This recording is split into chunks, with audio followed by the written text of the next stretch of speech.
All right, so it's like kind of hard to explain, so I thought I'd just make a quick video. So this is a form I have them fill out, and they can do it on paper or on Google Docs, depending on your technology. But they reflect and then they have their score. And ultimately, I have the standards that they're working on and kind of the mastery that I think they should be. And obviously, that can change. Like if it's a student who maybe can't achieve that, then they can have a modified version of that. Or some kids I want to push to get like 90s on, ones that maybe I would normally say are 80%. So they fill out that, and that's their part. And in my grade book, I just made up this rough thing, so it's not, doesn't look normal. But let's say you have your standard. So this would be in my grade book. The only things that are graded are actual formatives and summatives. Everything else, they just get feedback on. So I just comment in our LMS for them. And so standard 2, whatever that would be, obviously it would be labeled. I just put standard in here, and formative 1 would be in there. These are the actual assignments, and then their grade is actually standard 1, standard 2. It shows their percent of learning for those actual standards. So it'll say like labeling the continents and oceans. That's like one of our really basic ones. And then standard 2 might be, we go back here, looking at more of the physical geography and getting that stuff. And that way it's more focused on how are they at that 80% or not, and they can easily see that. So I kind of grouped some of the ICANNs together, or I took the standard and started to break it down. This isn't totally done for next year, but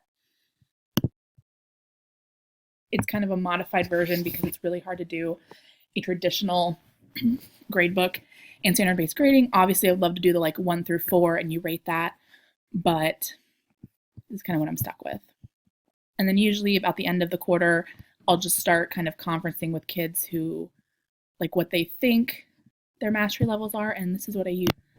I'm changing this up a little bit, but I have the standard and the ICANN. I'm going to focus more on the ICANN for the student.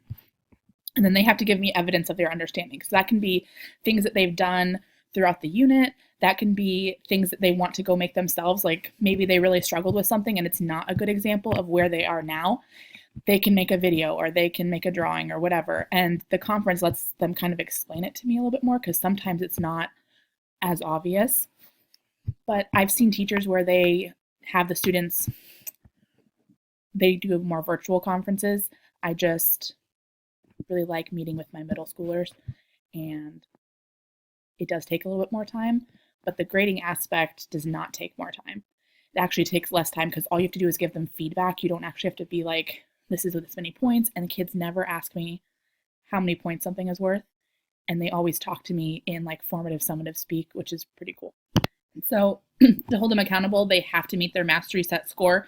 So if they don't do that, then they have to relearn. And so pretty much I make them, I do gamification, that's why it has quests, but to make sure everything that was required is done so that they actually did the learning opportunities, and then fix their standards and figure out what they missed. And then they conference with me and we create a study plan, and they can really do whatever they want with that.